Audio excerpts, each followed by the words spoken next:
Alright, looks like we're live. Hello everyone, welcome to the second edition of Sigi's Pu'er box here on NannuoLive. I hope you're all having a wonderful Saturday afternoon, evening, morning, depending on wherever in the world you may be. As you can see, my layout is a bit different this time. There's a good reason for that, unfortunately. One of the two webcams I've been using died on me last night, so I guess we'll in part be holding this stream in memory of a webcam that served me for probably over 5 years by now.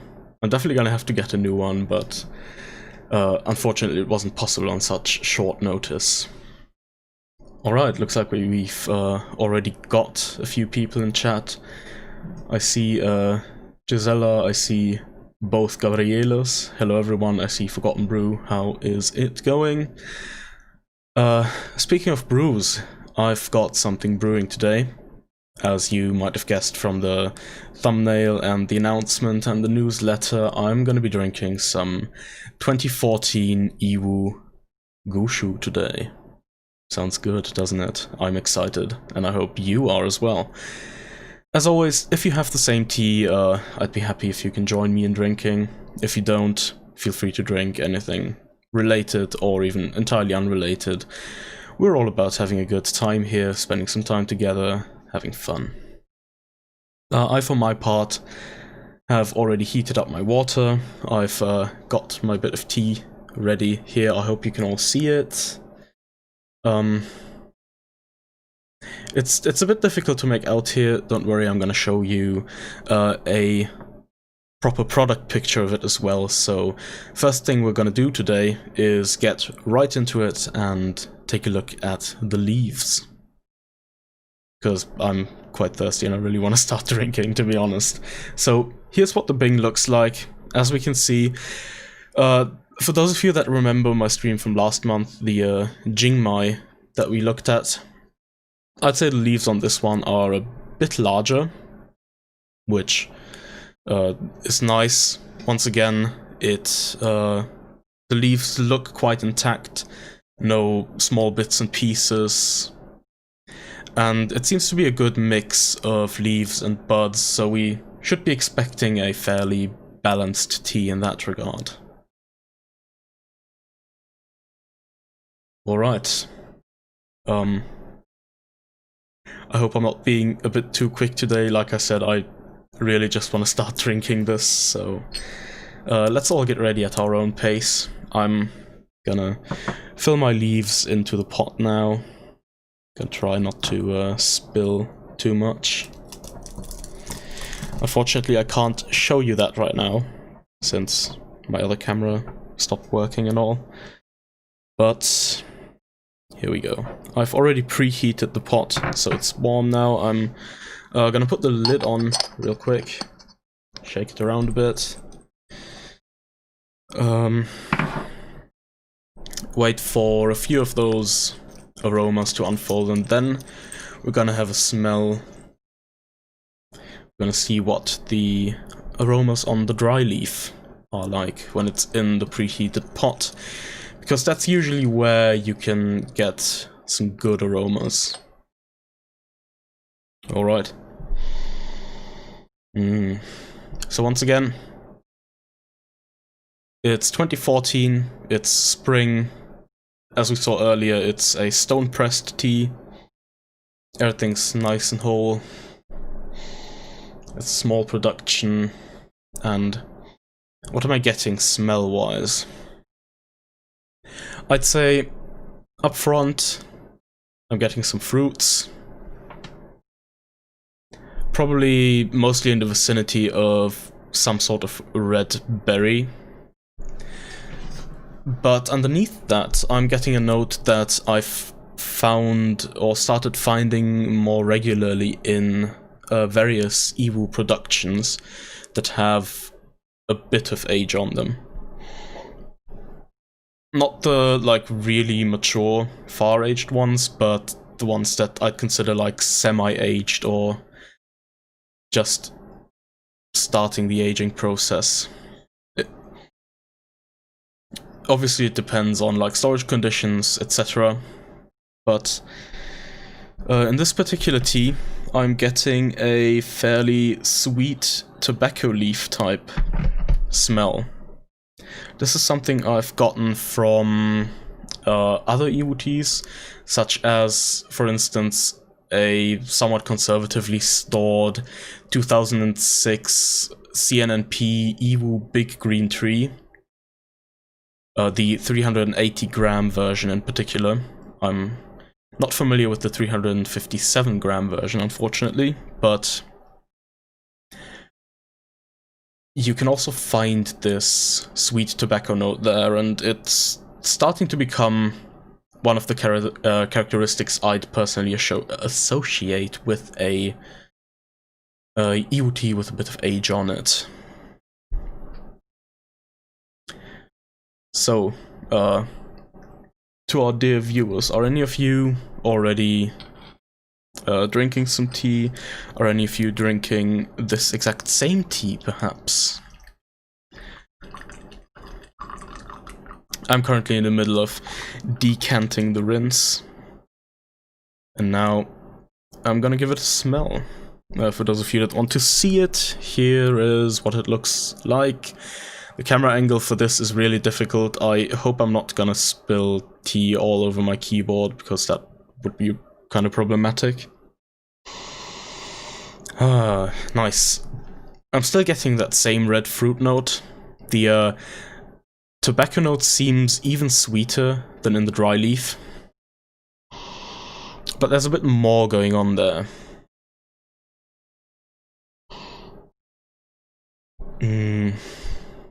Stronger red fruits, and there's something a bit like waxy underneath, if that makes sense.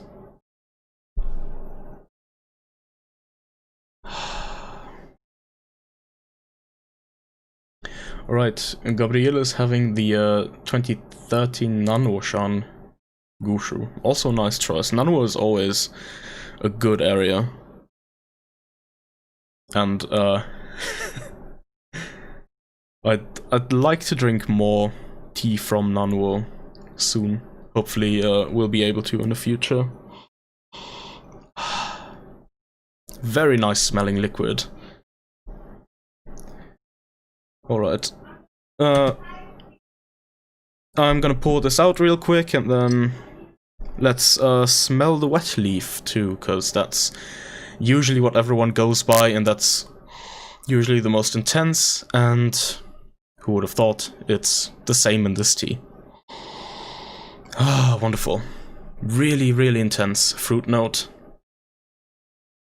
The same red berry kind of thing going on. It's maybe a weird way to describe this, but it smells very juicy. Yeah, raisins could definitely be a way to describe that. I can totally see that. I'm also still getting that tobacco leaf note.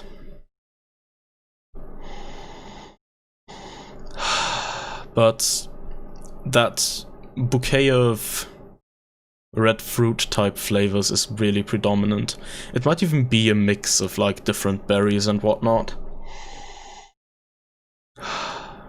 Really nice. Okay, now that we're done smelling the tea, I'm gonna reboil my water real quick. I hope it shouldn't take too long, and then we're gonna do the first steep.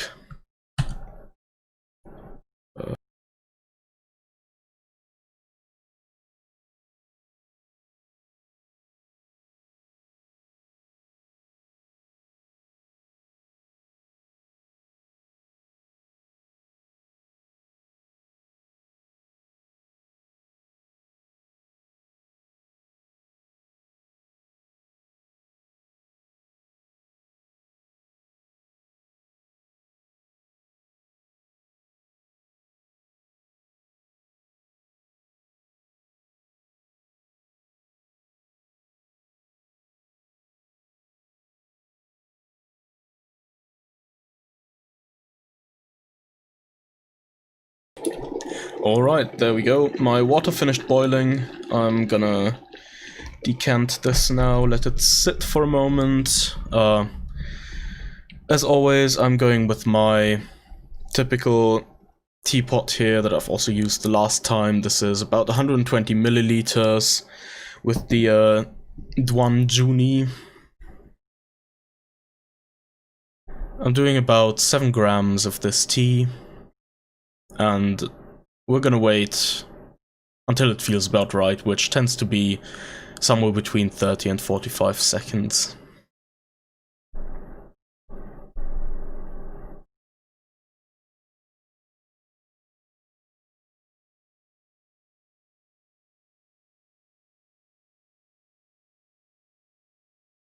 Oh, I'm very excited for this.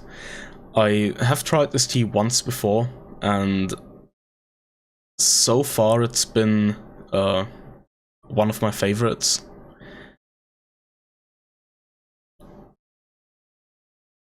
So I'm hoping that it's also gonna perform well today, not just for me, but for everyone else who's drinking along with me.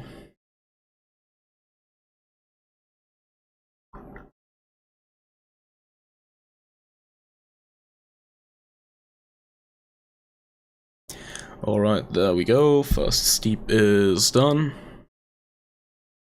Gonna pour it into my cup now. Those of you who follow my Instagram account might have seen me post a picture of this cup yesterday night. I'm gonna hold it up now. I'm not sure what exactly the material is, but it looks very nice, and it gets hot very slowly, so when you're drinking Pu'er fresh off the boil, you can still hold it quite comfortably, which is nice. Now, let's see what this tea tastes like. Those of you who have it, let's take the first sip together and see how this tea hits us.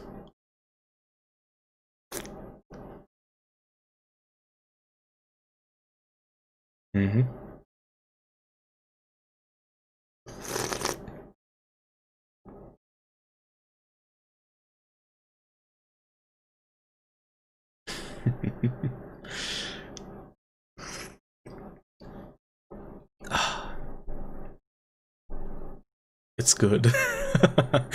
It's really good. Like, right away from the first steep, the flavor's there. And it's such a nice composition of flavors. I think that's really what I love about this tea and what really struck a chord with me. This isn't just a tea that has nice individual flavors. The things we got in the aroma all carry over, so I'm getting those red fruits, I'm getting that sweet tobacco leaf. But there's more. There's a minerality to this tea that gives it a really good sense of depth. And in addition to that, it has another property that's also adjacent to sweetness, but I think that's mostly related to the flavor memory that comes up with it. Because what I'm thinking about right now is, like, you know when you get honey that's still on the honeycomb, and you suck it out of the comb, and you get bits of the comb in there? That's the kind of flavor I'm getting along with everything else. So it's a bit of that, like, floral honey thing, and then something that tastes, I guess in a way, also waxy.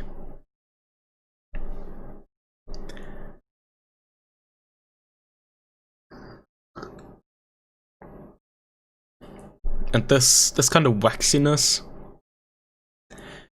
gives the tea a background, or a sort of a clean feeling canvas for the other flavors to work together on. Because then, like, it's a bit floral, there's a lot of that berry stuff and the sweet tobacco, and they all kind of play off each other. And then there's that strong minerality that also comes with some astringency to provide contrast and to give a counterplay to those other concerting flavors.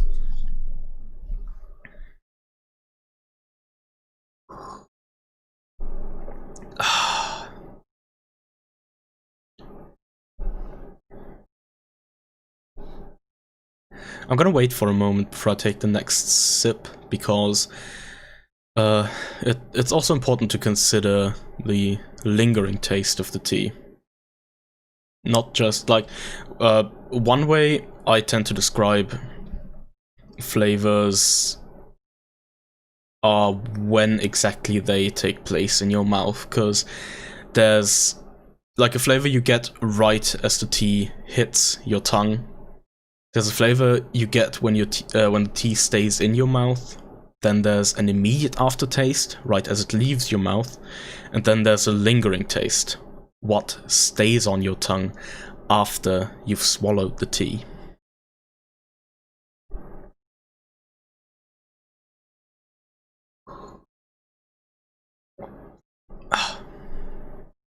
And in this particular case, the honey part of that, like honeycomb beeswax type note, is quite present right at the start, right when that tea hits your tongue.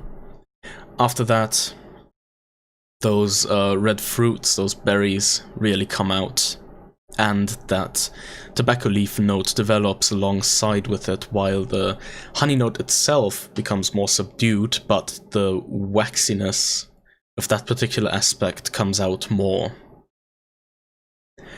And then as the tea stays in your mouth, that astringency and the minerality really develop until you swallow the tea. And that's really where you're left with this wonderful composition of flavors that then slowly start subsiding.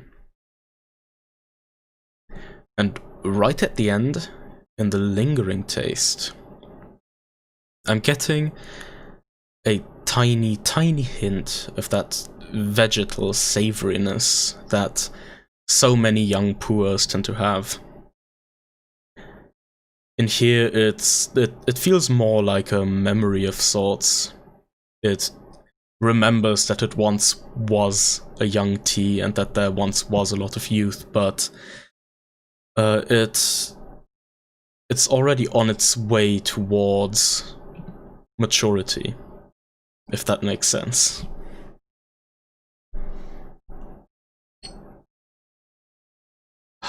It still smells so good.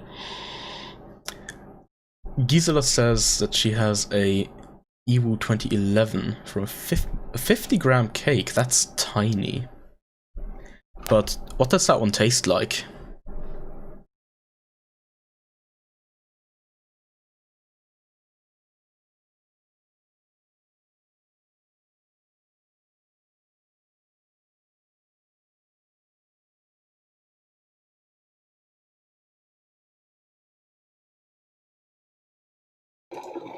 Alright, sorry, I had to reboil my water real quick.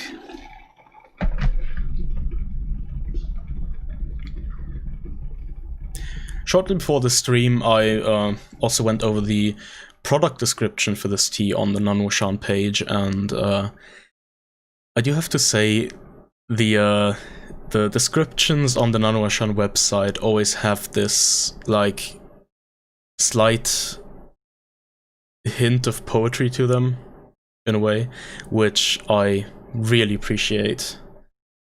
It's kind of hard to put into words what it exactly is, because obviously it's not poetry with a meter and everything else, but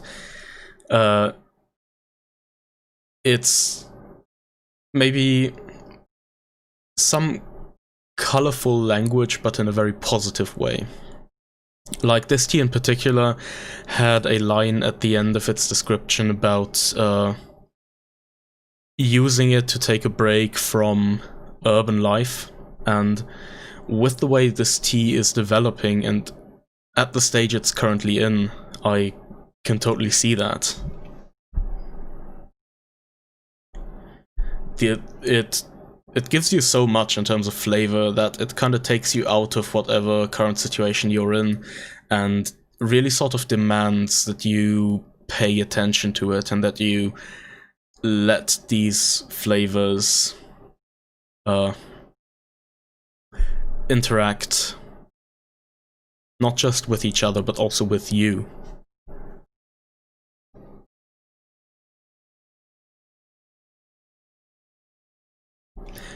Yes, Dimitri's descriptions are quite nice.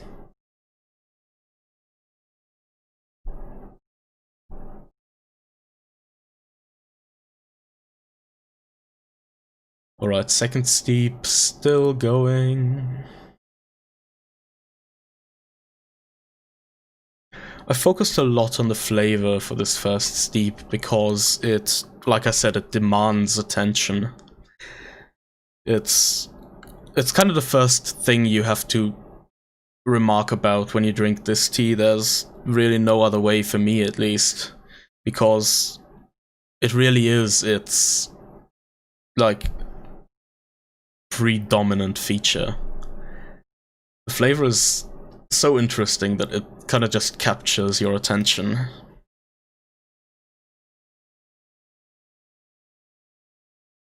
But I'll try to focus a bit more on texture and other things for this second steep.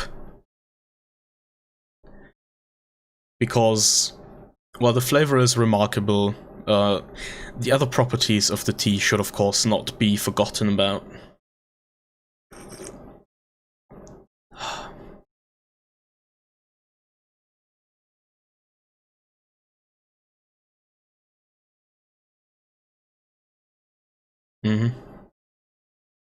Yeah, that minerality and that astringency really linger. Like I'm still feeling that, and it's kind of nice.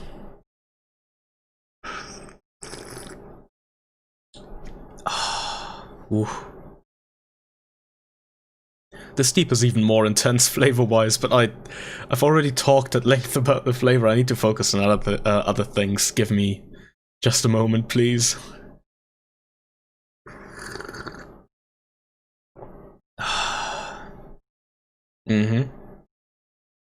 Oh yeah. Okay. So, texturally speaking, like I mentioned before, this tea has astringency and a decent amount of it, which might be unexpected when it comes to Yiwu for some people.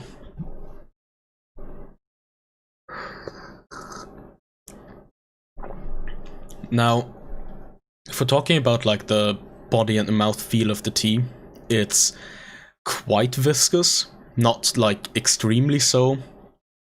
It's not too sticky in the mouth, but it's quite oily. It does cover the mouth well, but it doesn't give you like that sticky kind of sugary feeling.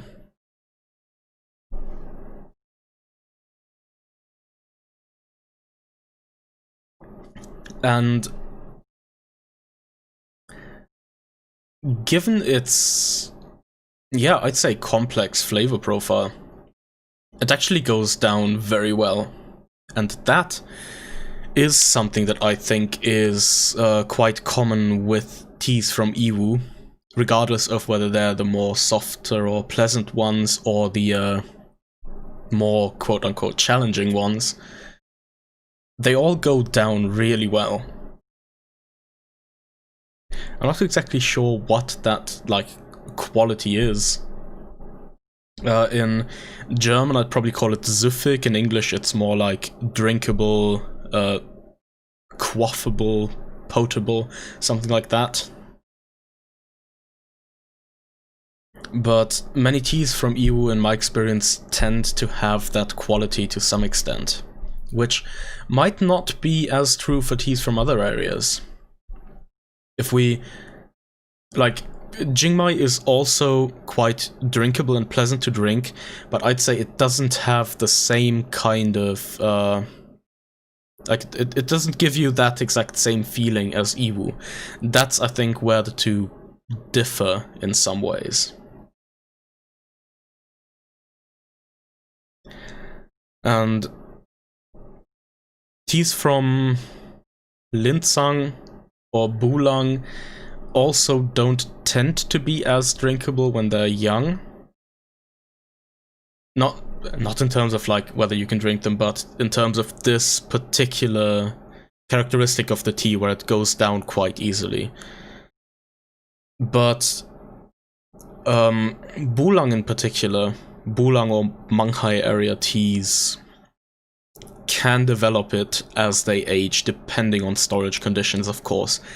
If you have a well-stored, well-aged Manghai tea, then it can definitely become drinkable in that sense. For those of you that kind of get what I'm talking about here in the chat, what's the most, like, drinkable or easy to drink, or pleasant to drink, perhaps even, tea that you have in your collection or arsenal?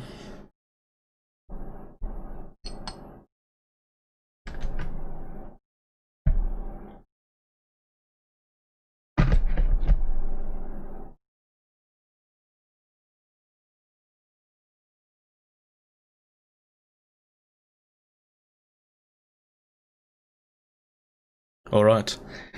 I've got the third steep going in. I'm gonna wait a bit before I decant.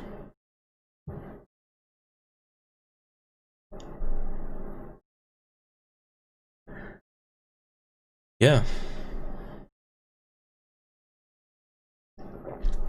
I'd say it's quite clear that this tea is coming out of the gates strong, both in terms of flavor and in terms of texture. I really enjoy what's going on here, and this tea, I'd say, fits my personal tastes, perhaps even better than the Jingmai that we had last time. Because on the one side, it still has these very pleasant characteristics, very comfortable and welcoming notes, like that fruit note, that honey thing it has going on, but then there's also it also has room for flavors that are perhaps a bit more I don't want to say challenging, because I don't think these things should necessarily be seen as challenging, but more things that, like, keep you interested in it.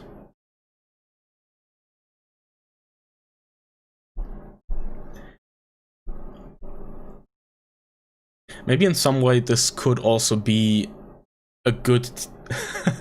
it's kind of funny because it happens to line up with the way we decided to do these streams, but I'd say if you get somebody into Pu'er and the first thing you served them was the Jingmai we did last time, then this could actually be a good second tea to have them try.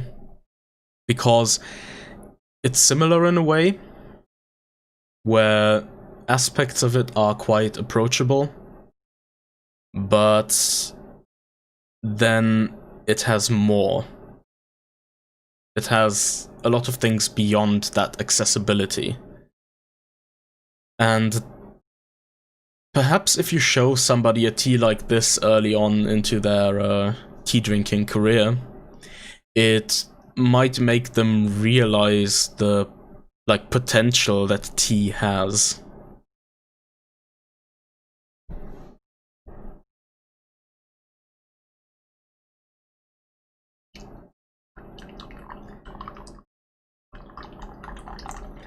Decanting the third steep now.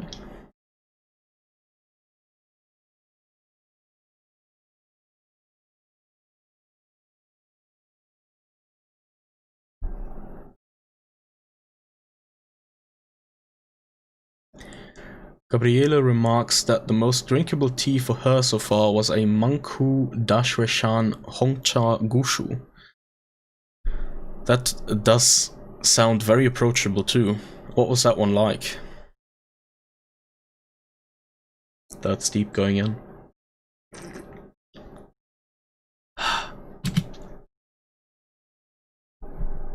Nice.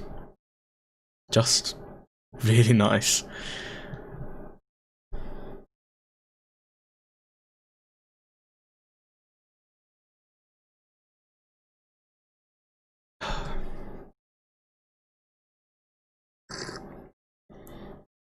Alright, so I guess it's time to learn a few things on this stream for once.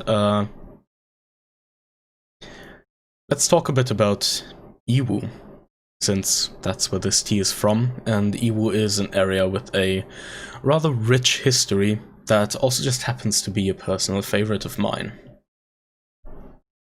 Now, what can we say about Yiwu?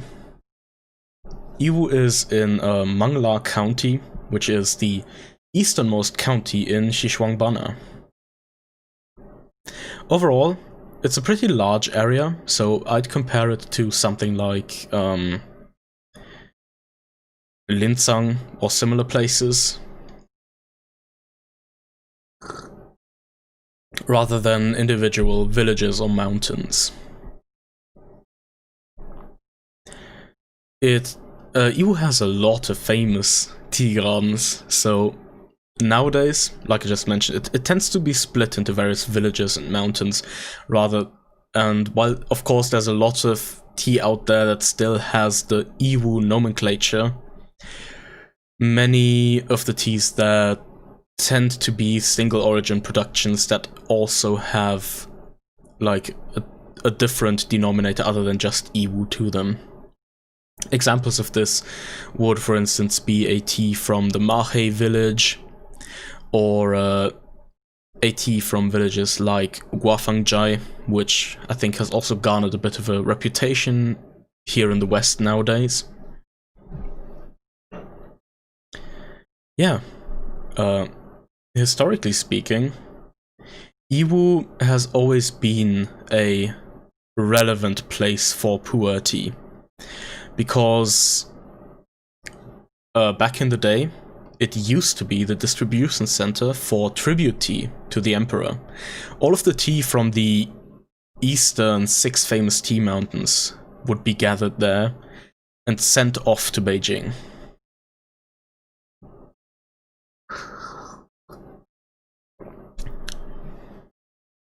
However, history happened, and in the 20th century, sometime during the 1940s, I'd say, focus ended up shifting away from Yiwu due to the founding of the Manghai Tea Factory. So, with that factory being established, and with production styles switching from more localized farming and producing to big factory productions and big tea gardens, etc., big plantations, we also saw a focus shift in locations. Yiwu material was still being used at that time, of course, but it was different. Like, before the Manghai Tea Factory, you would have a lot of local, well-renowned producers in Yiwu.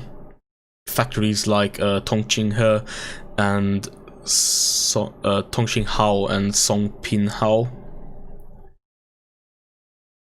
But all of that changed with the establishing of the Manghai Tea Factory. Fast forward a few years, China opens up its economy to the rest of the world, and many Taiwanese tea producers start visiting Yiwu around the, I'd say, early 1990s to start sourcing material for their high-quality boutique-type Pu'er productions. So, in a way, this has led to a renaissance of Yiwu material, and many of these boutique producers also have a very good reputation outside of China.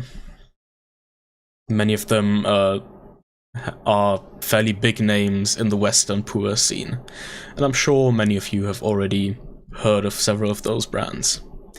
If you're interested in that aspect of the Yiwu history in particular, I recommend taking a look at Zhang Jinghong's Ancient Caravans and Urban Chic.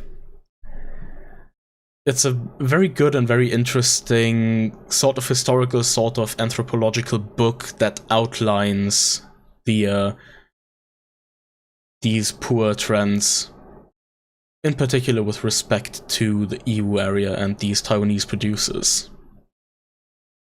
Now, what does a typical Yiwu tea taste like? Well, given that it's such a large area, it's kind of hard to make general statements about the taste of Yiwu. Usually, it tends to be known for softer, sweeter, and more approachable teas. But, of course, like I've said last month, like I'm gonna say again now, not all areas of Yiwu are like that. There are exceptions, and quite a lot of exceptions in my opinion. And especially the, like, stronger old tree material from well-renowned Yiwu villages and mountain ranges can be quite different from the usual public perception. The areas I'd mention in particular there would be places like Mahe, places like Guafangjai, and there are probably a lot of others, but Yiwu is a big area with many smaller sub-areas and villages and mountains, and if one wanted to, you could probably spend many years exploring exclusively teas from Yiwu. There's so many interesting teas to find there that I think it's a really fascinating area, especially given the history we just talked about. There's also a lot of diversity in terms of where Yiwu material was used. Like, on the one side we have these historical, really old, probably really expensive by now productions. Then we have Yiwu material being used during the Manghai tea factory area. We have Yiwu material being used by Taiwanese boutique producers, and we even have Yiwu material being used by bigger factories nowadays as a standout thing. Like, during the late 90s, one big factory production that was developed was that big green tree tea I talked about a bit earlier. Like that CNNP big green tree, and I think other factories did their own version too, and all of that, or many of those, were made from Yiwu material. Give me just one moment to reboil my water again, I will be back in a second.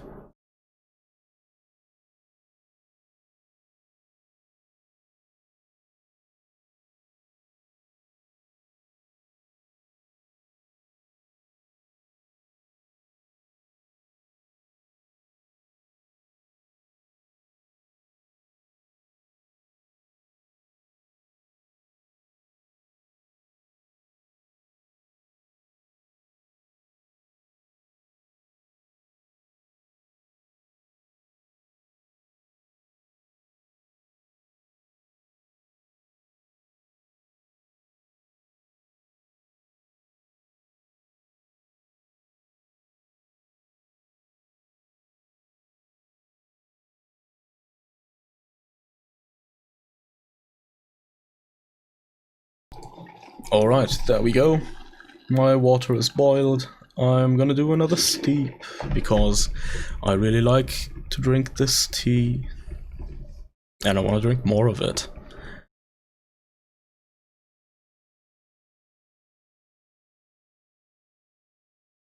Okay. Steep's going in. I've talked a bit about the Yiwu flavor profile. I guess another thing I could mention again is that tobacco notes, some Yiwu tea can develop as it ages. I'm still not sure if it's common across like many different parts of Yiwu, but I've noticed it, like I said, in the CNNP 2006 Big Green Tree 380 gram version. I've noticed it in an aged Mahe production that I own, and I've noticed it in this tea. So Mahe is fairly close to Yiwu Township, so there is a chance that a lot of the material from all three of those teas might just be from Yiwu town itself rather than the greater Yiwu area, and of course close by villages and plantations or tea gardens. Likely tea gardens, I hope. Definitely tea gardens in this case. I'm gonna tell you a quick story about my research with regards to this tea in a moment. But first off, I'd like to have a bit more tea. Let's take a quick look at what our chat's been doing in the meantime. So, Gabriele mentioned that the owner of Nannuoshan in this particular case, mentioned that he was discussing a Gushu black tea from Dashueshan with one of his suppliers, and they may get a little bit of it next year. However, it's going to be in very low quantities, so it's probably not going to be available on the site, but rather probably as some kind of sample or something.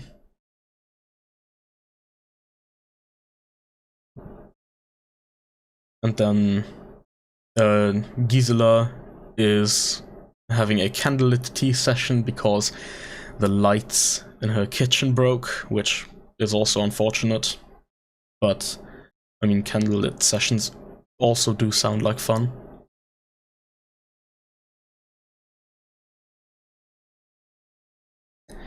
Okay, just a bit more time on that steep.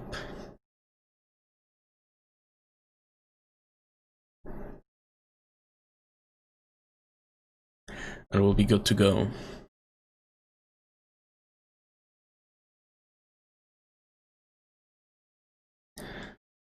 Alright.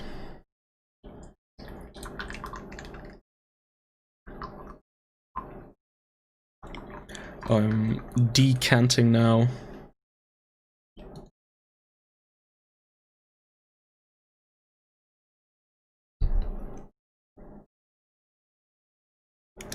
I might try to go at a slightly faster pace towards the end this time compared to the last stream, because some of these late steeps tend to go very long, so I should probably be better about starting them early.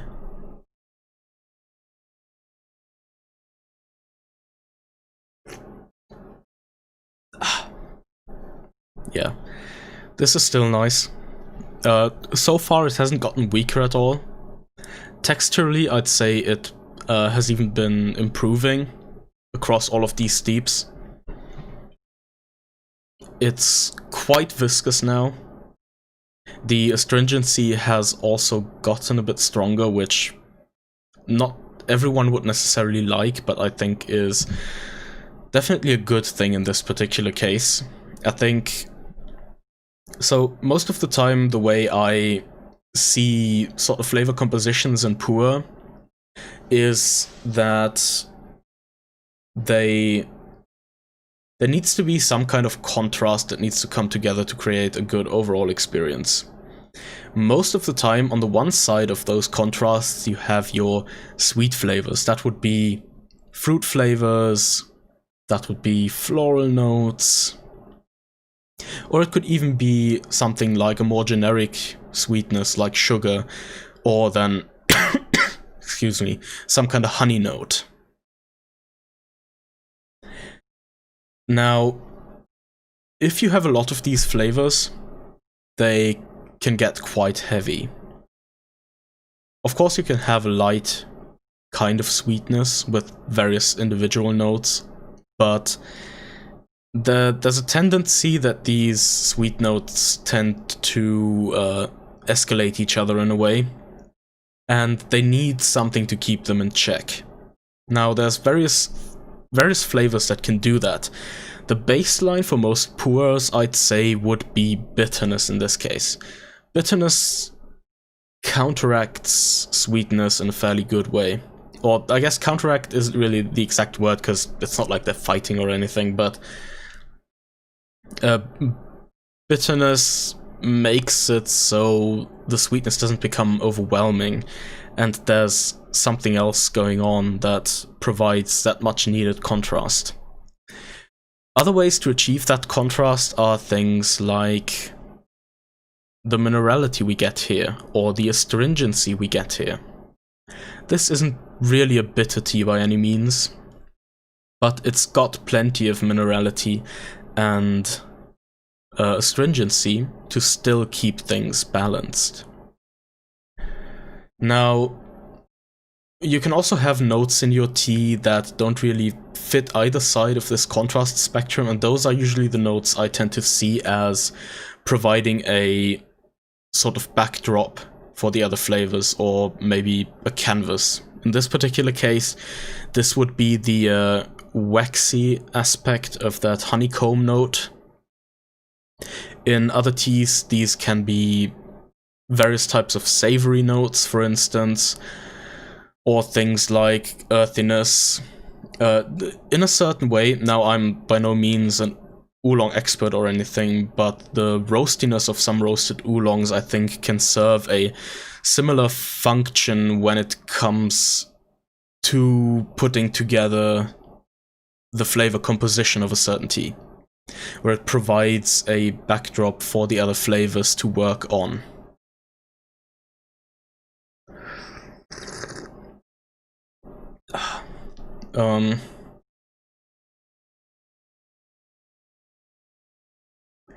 Yeah, other canvas type notes, if you will, can be slightly earthy notes, maybe things like forest or pine flavors. Woody flavors can also be in there, although they have a bit more adjacency to those mineral notes. Or perhaps even things like moss, if you want to go to the forest floor area flavors.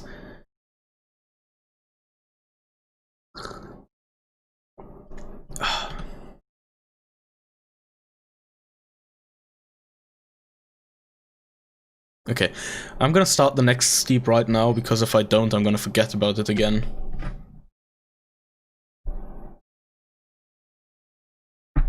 There we go.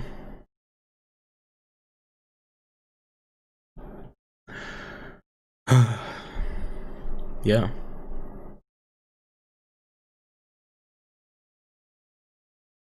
This is definitely a good tea to just spend an afternoon with, not really doing anything else but drinking tea and thinking about things.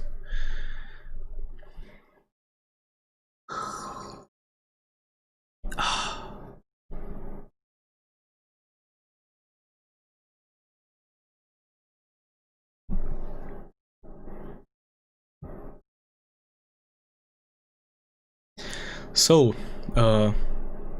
how's everyone's week been? I've admittedly been a bit busy this week, kind of a lot of things coming together. I have some things to do for university that have been keeping me rather busy. In particular, scientific summaries of studies with a focus on evaluating statistical methods. And admittedly, I'm not a very good statistician, so these things have been a fair bit of work to me. For me.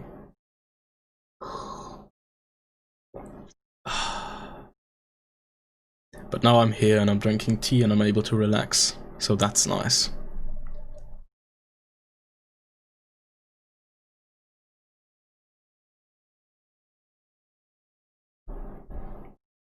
And I think this tea is, much like Dimitri mentioned, probably the perfect way to wind down from a stressful week.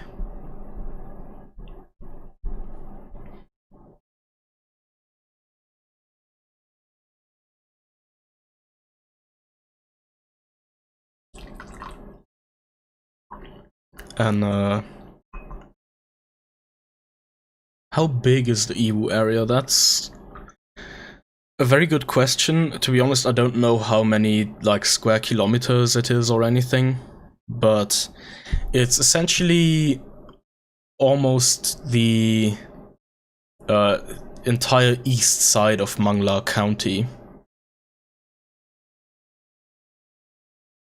It stretches all the way from places like Ibi and Bulonghe in the south to places like Tianmenshan or Dingjiajie in the north, and everything in between.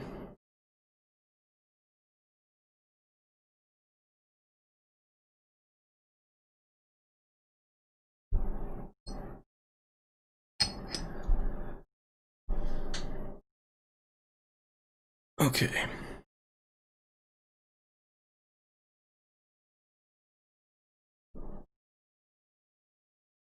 Alright, next steep going in. At this point, my steeps tend to get a lot longer, so I'm just gonna refill my water right away before I start drinking. I think we're on like steep 6 now, maybe? I'm not entirely sure.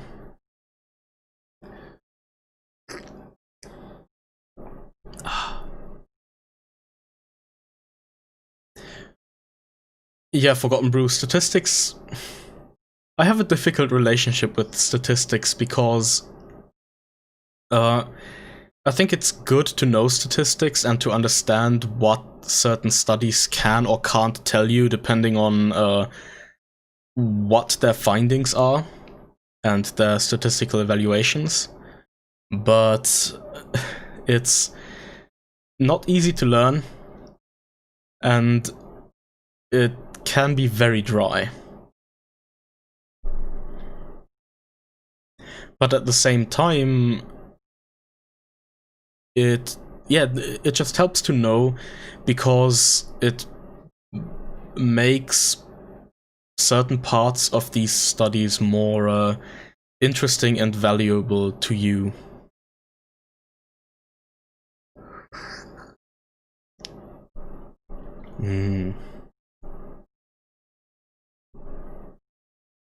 Oh, this is good.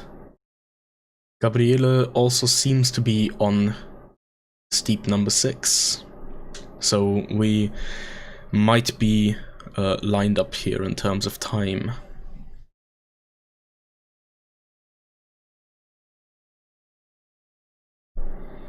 One thing I'm noticing about this steep is the tobacco note that it had for the other 5-ish steeps seems to slowly be dissipating. It's getting more waxy in comparison, but the amount of honey when the tea enters your mouth seems to stay about the same. The fruitiness is still there, and the minerality is also still quite good.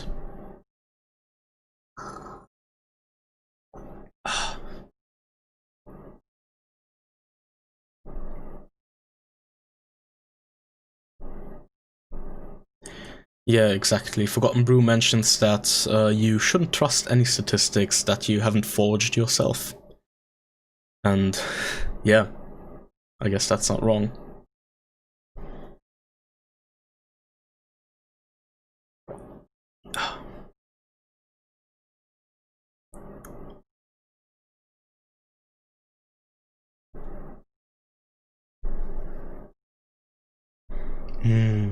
This is good. This is real good.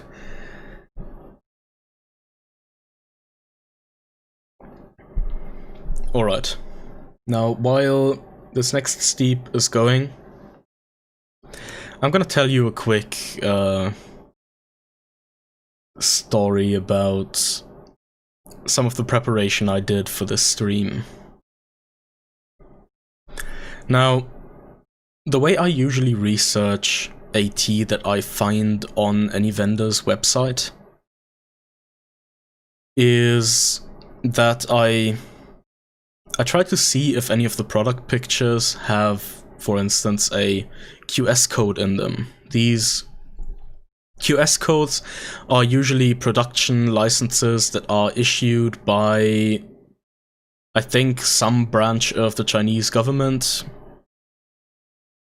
and they can be used to find out who the producer of a certain tea is and what the name of their company is. Obviously, this only goes for productions that start at a certain size, like your small farmer that makes small private batches of Pu'er is probably not gonna have that, I think. Maybe Gabriele can tell us more about that at some point.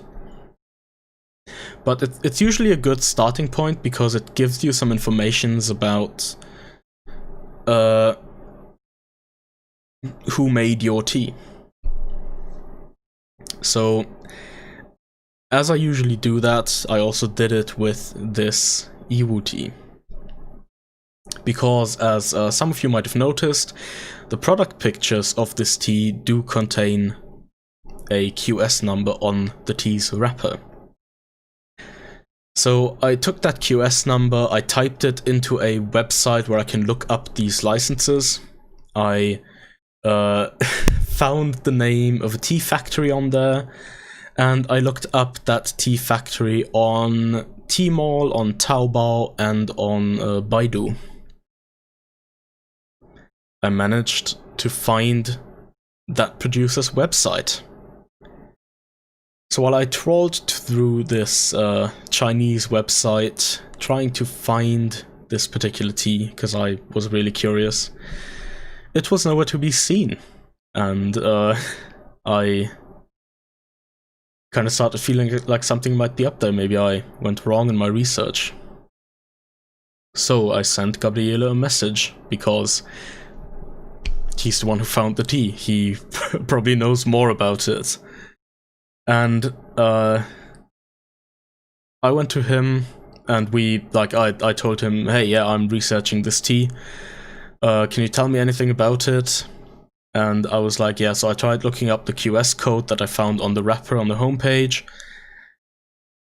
but it's not really leading me anywhere. And there's a very good reason for that he also told me.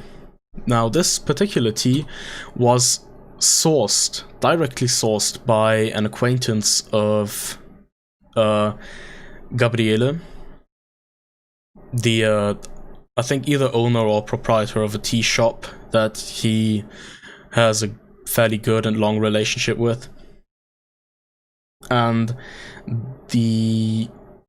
was it the 2019 version of this particular tea that people tried during the Nannuoshan trip to China? I'm not exactly sure. But they tried two teas, and essentially a tea from the same garden was one of the ones they tried that they really enjoyed.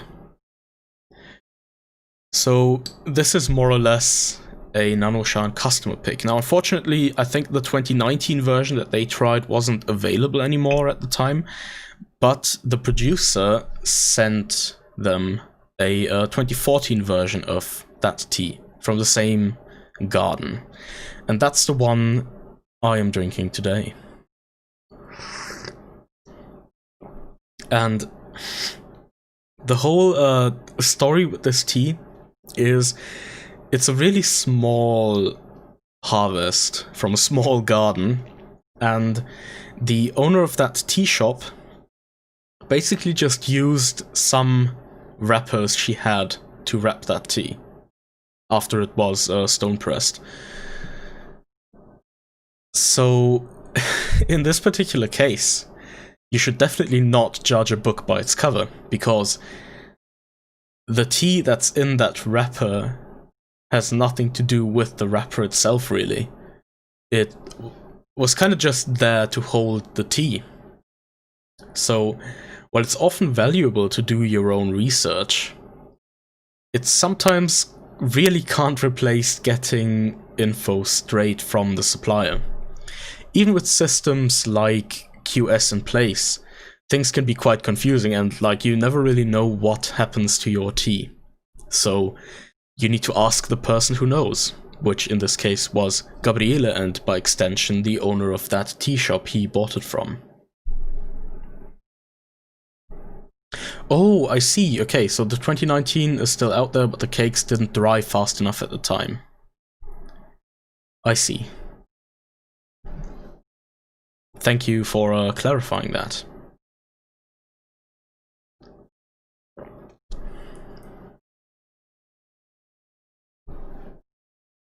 Okay. And... okay. Now I understand. Yeah, you did tell me something about her father, but I wasn't exactly sure what that was about. So, those particular teas, like this 2014 Yiwu that we're drinking now, and the 2019 Yiwu that wasn't quite ready at the time, were selected by the daughter of the owner of that particular factory. So that's how they're tied together. And the daughter simply took wrappers from her father's factory to wrap her own tea, because, like, they already have those wrappers, why wouldn't she? And that's how this small production, personally selected Yiwu tea ended up in those particular wrappers. And that's the history of the tea we're drinking today.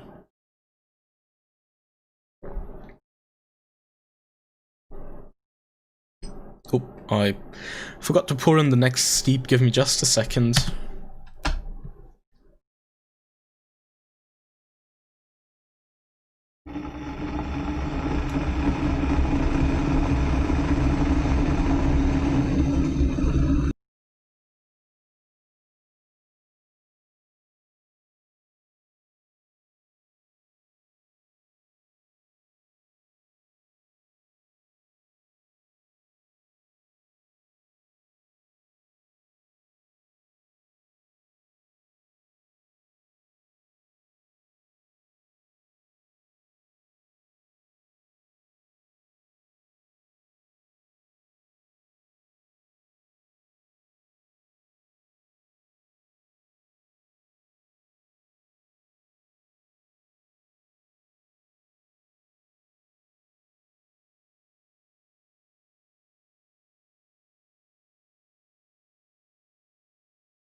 Okay, I'm back.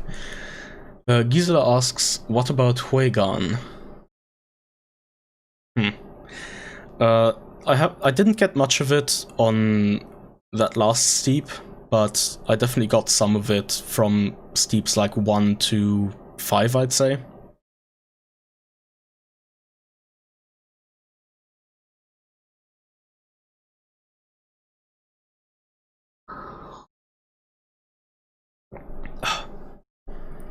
Okay.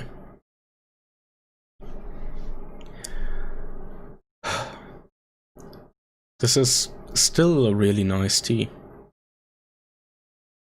At this point, I can't really say much more about it. But there is one thing I do have a bit more to say about.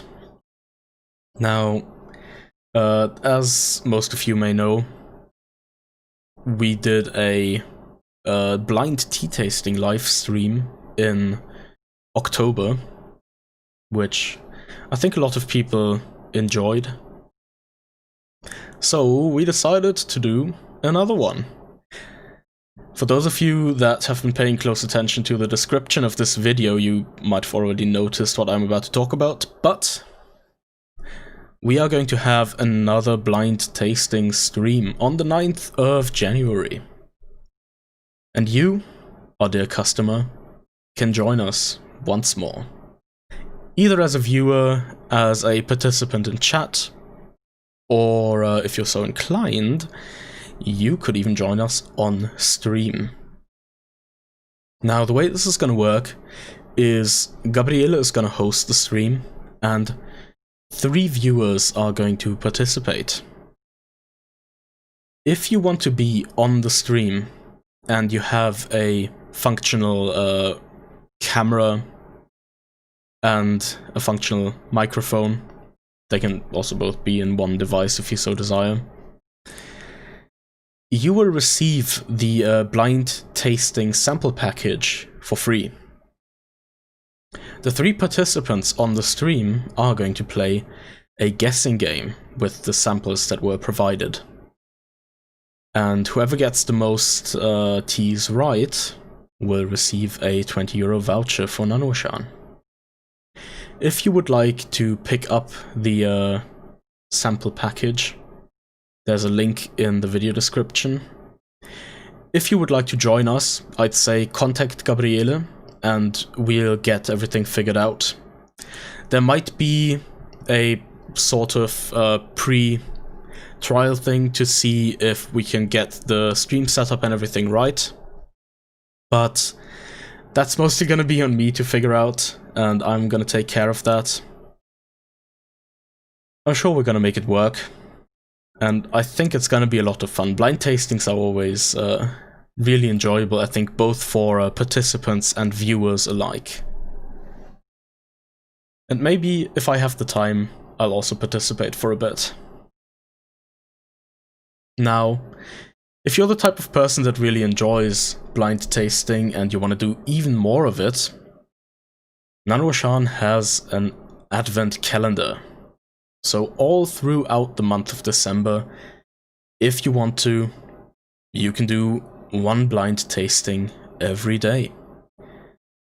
There's only 3 of those left, so if that's something you're interested in, and you've been looking to sort of broaden your tea horizons, then this might be a good opportunity for you.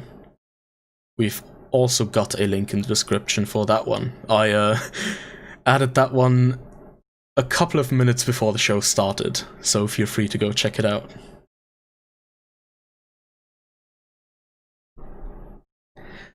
I think my next steep is very close to being ready. Maybe like 30-ish more seconds and we'll be good to go.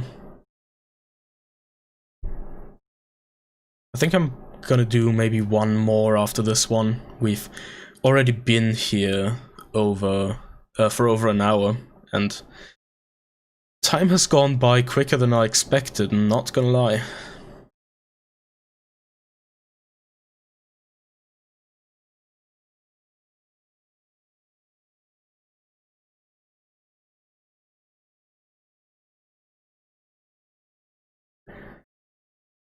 Do you also sometimes find it difficult to leave your teapot alone while it's steeping?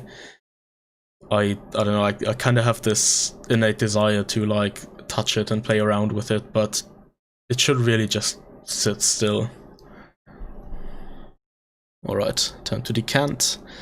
And I'm gonna fill this up right away again for one long final steep.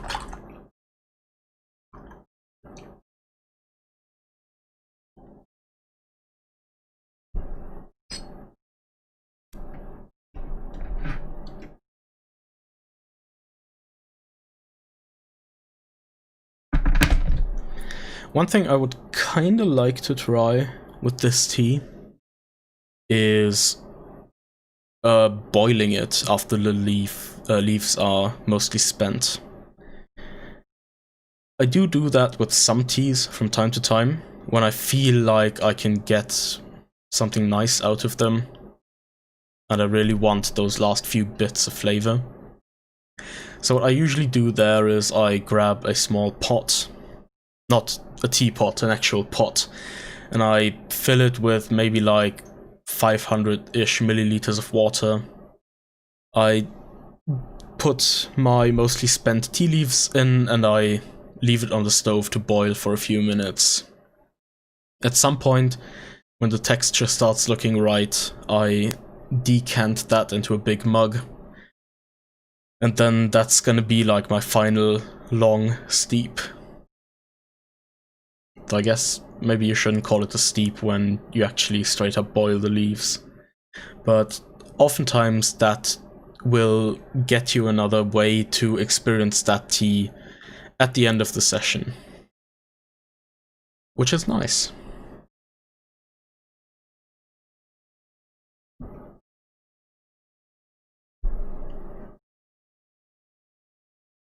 Dimitri spent the last 2 days packing pouches of tea for the advent calendar. Yeah, I can only imagine how much work that must have been. Like, I've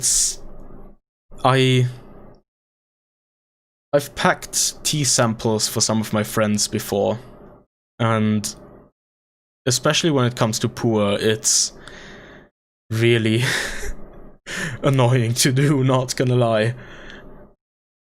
Like, all of these small bits of tea, and then you have to fit it into these tiny pouches, and the weight has to be on point, and you want to be careful so you don't crush the leaves, and it's so much like small handiwork.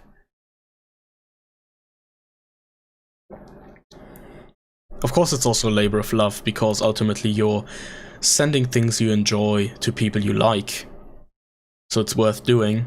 But the labor itself is not something I envy Dimitri for.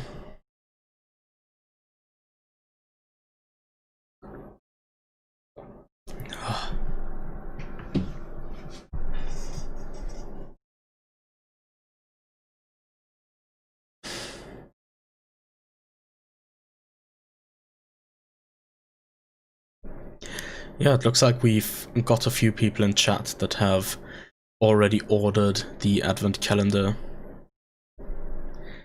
I would also be interested in participating in that, but unfortunately my tea money for this month is a bit tied up because I'm getting some new Pu'er in, of course, because, I mean, I'm myself. Who would I be if I weren't buying Pu'er?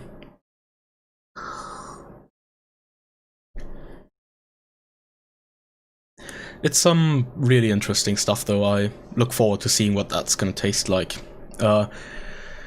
One of the bings I picked up is a, if I recall correctly, 2005 thick wrapping paper Jaguan 8653, which is like their gold standard recipe. The funny thing about Jaguan is that there's different variations of the same recipe. So, for example, for the 8653, you've got the in that particular set, you've got the thick wrapping paper, the thin paper one, and then you even have an iron bing or tie bing of that same recipe, and they're all supposed to be a bit different. Would be interesting to get a bing of all three from the same year, ideally from the same storage, to just see what the differences are like there. And yes, like Gabriele pointed out, I'm also going to get the blind tasting set for the stream on January 9th, so even if I'm maybe not on camera, I'm definitely going to participate in chat, and I'm going to try all of those teas along with you all. Would be nice to see you there.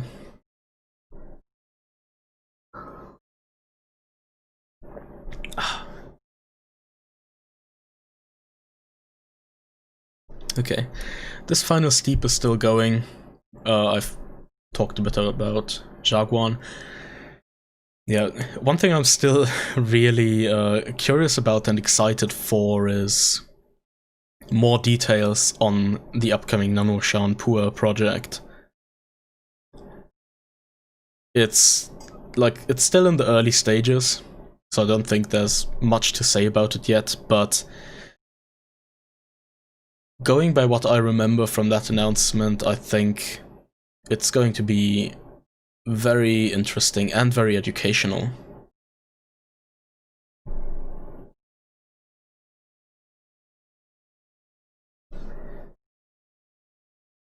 Let's give this another maybe 2 minutes or so.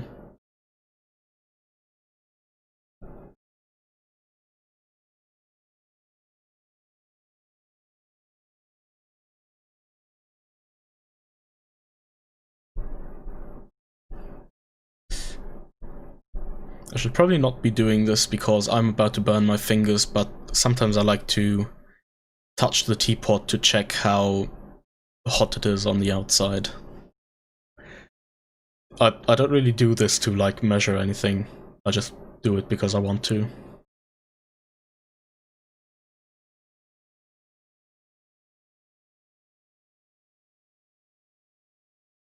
But yeah,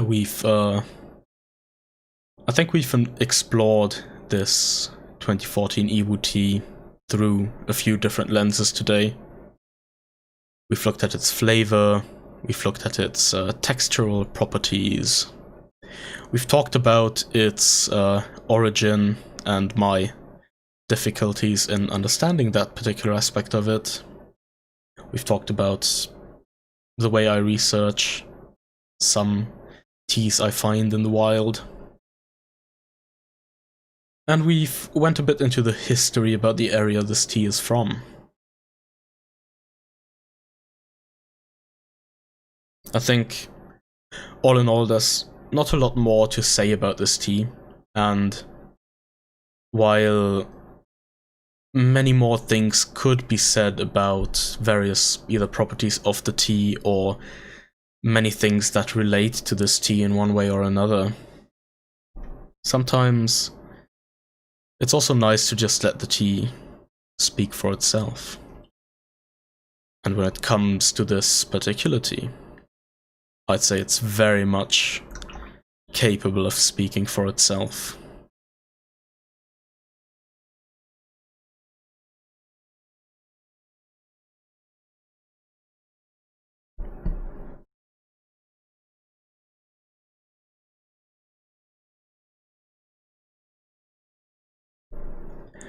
I've got my final steep here.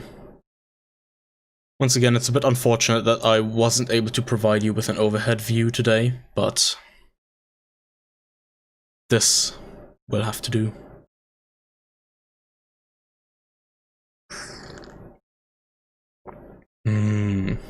Yeah.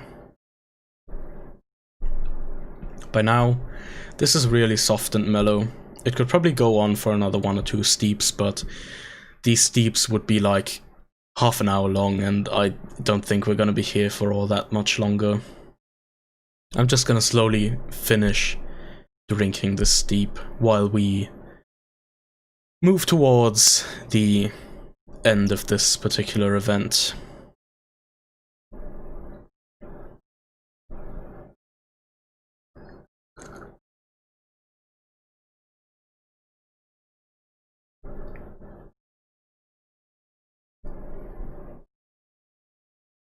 I think the best way to describe this tea in one word would maybe be layered. Its flavor is layered. There's a few layers of personal history that I have with this tea now, even after only knowing it for such a short amount of time.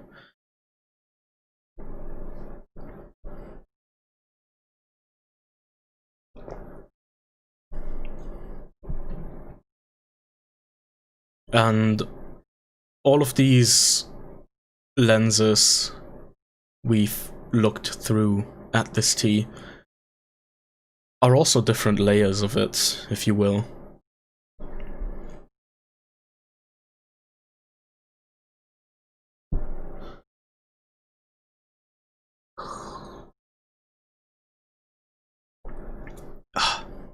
That was the final sip.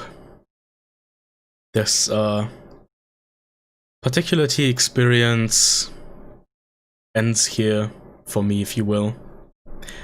At least I'm not gonna have more of it for now. But I think these steeps we've had together are plenty to get a good idea of what this tea is like.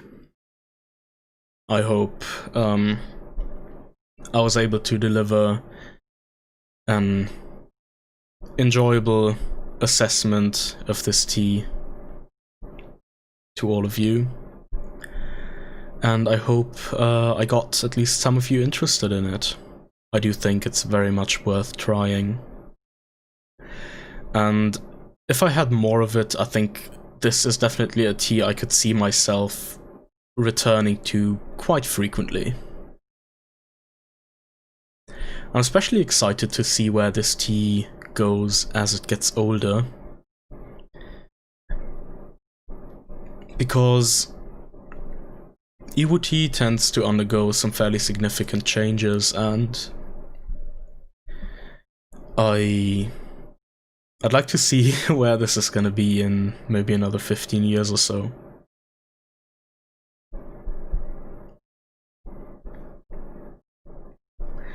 as is.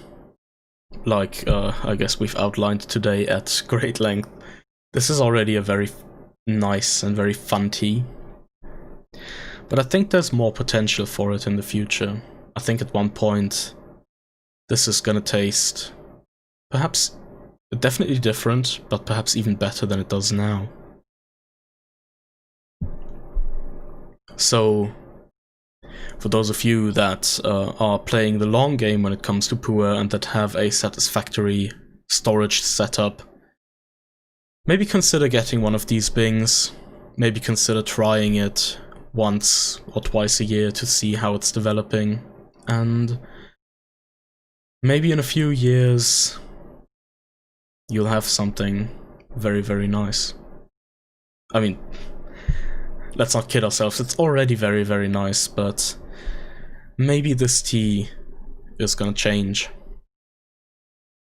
Hopefully it's gonna change, because I think it has the potential to stay interesting as it develops, which isn't always the case with all teas. Sometimes there can be phases where a tea just kind of goes flat or loses some of the things that made it interesting, while not yet having gained other aspects.